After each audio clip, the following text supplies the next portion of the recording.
Welcome to my review of the Rockford Files, Season 6, Episode 2. The double episode, Lions, Tigers, Monkeys and Dogs. Written by Juanita Bartlett and directed by William Wyatt.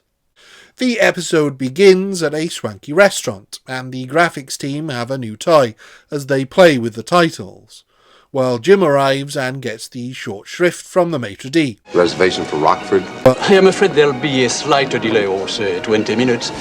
As his table is given away to a princess and her companion. If you could accommodate us. Well, always honoured to have you, Miss Warren. Played by Dana Winter and Lauren Bacall, respectively. Yes, that Lauren Bacall. You know how to whistle, don't you, Steve? Jim pushes back, and the princess politely acquiesces, only for the maitre d' to give Jim a really rotten table as a substitute, which he complains about all evening. I love it. It's the first time I've been here. As we follow the princess dropping off Bacall's Kendall Warren at her hotel, things are a little tense between them. It was a lovely dinner. Until someone tries to run Kendall down,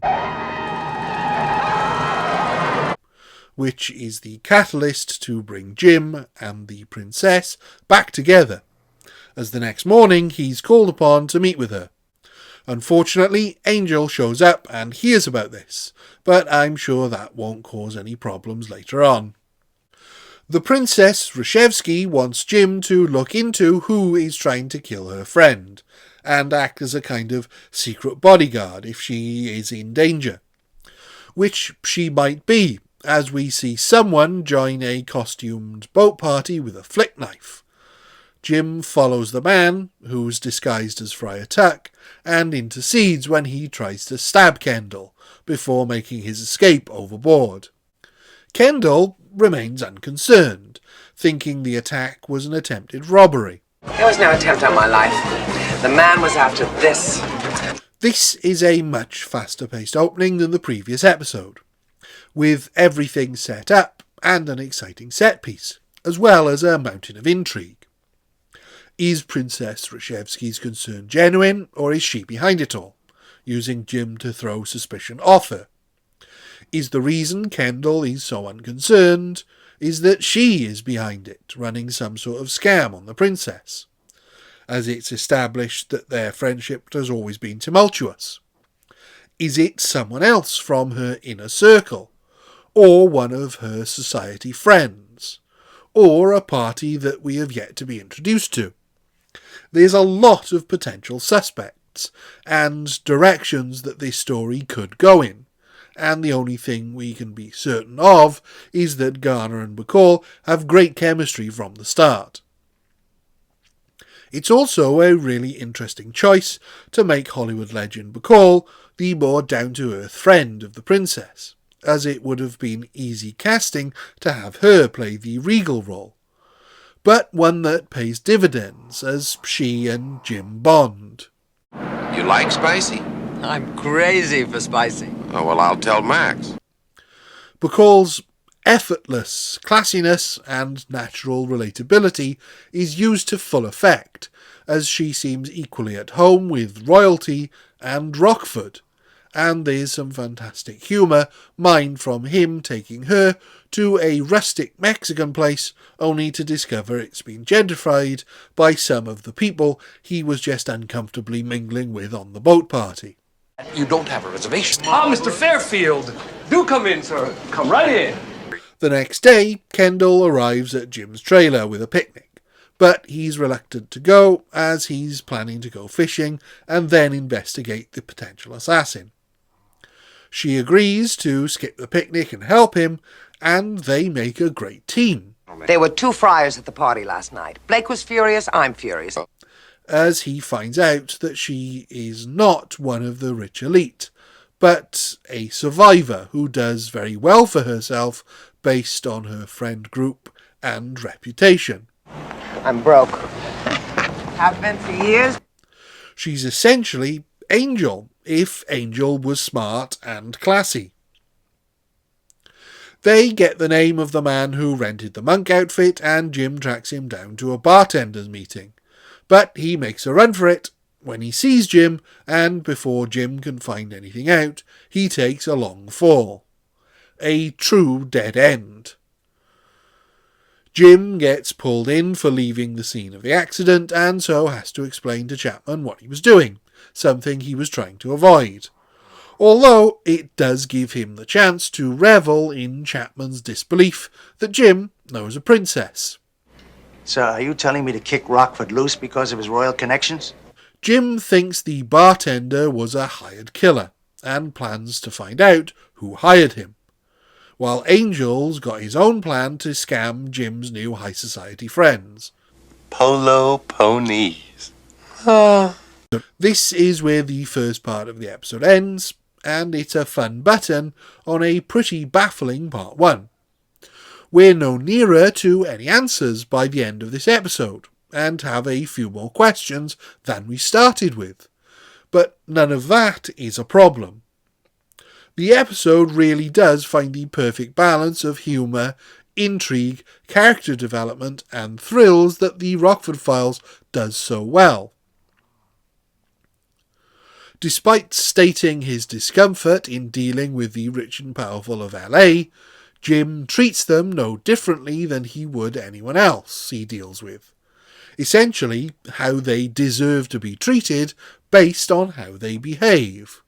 Willing to tell off a princess for being too surly, and throw off a date with Kendall to investigate her would-be attacker. This is what makes him such a compelling character, never straying from being true to his values of respect being a two-way street, rather than something you acquire with money or titles. The budding romance between him and Kendall is also brilliantly handled, as they are obviously attracted to each other, but take things slow in the midst of this mystery, and the obstacles in their way, namely, how he's been secretly hired to protect her. These are all realistically portrayed and overcome.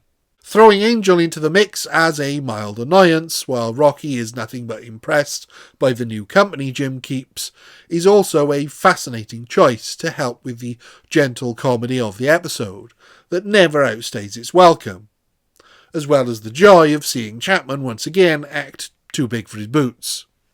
It's incredibly charming so far, but let's see how it sticks the landing. After a recap, we catch up with Jim and Kendall as they stake out the murderous bartender's funeral, looking for his employer. There aren't many mourners there, and Kendall doesn't recognise any of them, but Jim does notice that there are an awful lot of flowers, too many. So he takes a card from one of them and discovers that they were sent by a Tommy Minette. He's a local mobster, which just complicates everything. Jim's at a bit of a dead end, until he gets a call from said local mobster Tommy Minette, who seems very reasonable. But Jim brings Charlie Martel with him just in case, who we last saw getting hospitalised in Black Mirror. Jim's right to be cautious, but Charlie is about as useful as he was previously, as Minette warns Jim off in unique fashion. Fashion being the appropriate word.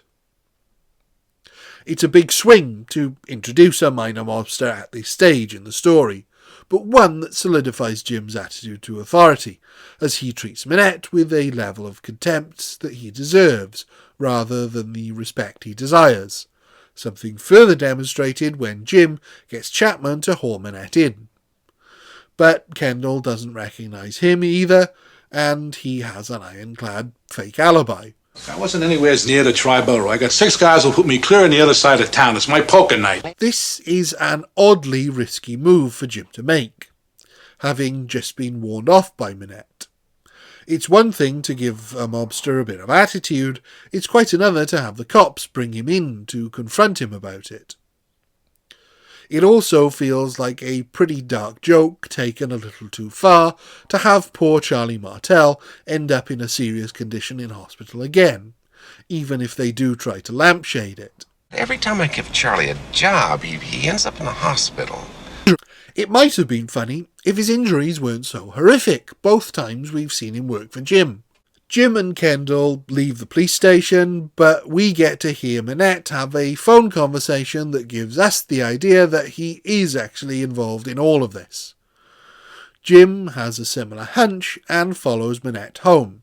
As Jim and Kendall get to know each other, and we get some sparkling dialogue between them, they decide to take a peek at what Minette's up to, just in time to witness him get poisoned by a glass of wine, taking them right back to Chapman. After getting nothing useful from Chapman, Jim theorises that Minette's garment business might be connected to Gus Fairfield, a fashion magazine publisher and socialite who the princess happens to be suing, and who we've met in passing on a couple of occasions. But of course he can't prove anything, so he takes Kendall to stay at Rocky's, where she's again attacked, saved by Jim at the last moment, and her attacker is Gus Fairfield. He quickly gives up the fact that it was actually the princess who was behind the whole thing, in exchange for dropping the lawsuit against him. At the station, the princess has been brought in and has a confrontation with Gus, where she denies everything. As there's no evidence connecting them other than Gus's say-so, Kendall believes her, and so do the cops. But Jim is less convinced. He wants to know why the princess wants Kendall dead, but this accusation ends his relationship with Kendall. On her way back to the hotel, the princess gets her boy toy Freddy to take a detour to the Simi Valley football stadium, which seems to bring back memories for her, and connects her to Kendall, as that's also where Kendall went to school. She then asks Freddy to kill Kendall for her. Kill her, Freddy. Revealing that Jim was of course correct. She lures Kendall there and confesses that Kendall has been a constant reminder of her humble beginnings, never allowing her to fully escape her past.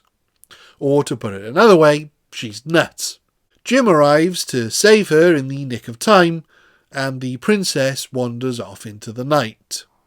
I am not Irene Pinchuk from Simi Valley. We find out in the epilogue that the princess has been taken to what we assume is a psychiatric hospital, as Kendall considers her future without who she thought was her best friend. This is a fantastic two-parter, although not without one or two issues. As far as the good goes, there's plenty of it. The story has intrigue as we find out, piece by piece, each person's involvement in this quite dense plot. Humour with Chapman scenes and Angel side hustle, which never gets out of the starting blocks, but ends with him in trouble with the law, is done brilliantly, and the romance with Jim and Kendall plays almost like a romantic comedy in places, as they have various ups and downs as they get to know each other. Garner and Bacall are a fantastic partnership that feels like two people getting to know each other naturally, and Bacall really sells the part of a small-town girl who hustled her way to a better life. Where I do think the story falters is the ending, in a couple of ways. While it makes sense for Kendall to not tell Jim she knew the princess from school when she initially mentions that she was from the Simi Valley, because this reinforces that she would never have revealed this information to anyone, it doesn't really make sense why the princess would feel the sudden pull to go there, other than to set up an exciting location for the finale. I wish they had been able to come up with a cleverer way to get them there, although I can't quite figure out what that would be. I also like the motive being that the princess has never felt like she escaped her origins, with Kendall around as a constant reminder, always fearful that her secret would be revealed if she ever cut ties with Kendall. But I don't like the way they portrayed this as being part of some sort of psychosis, and not just somebody acting irrationally on an irrational fear. People have killed for far less.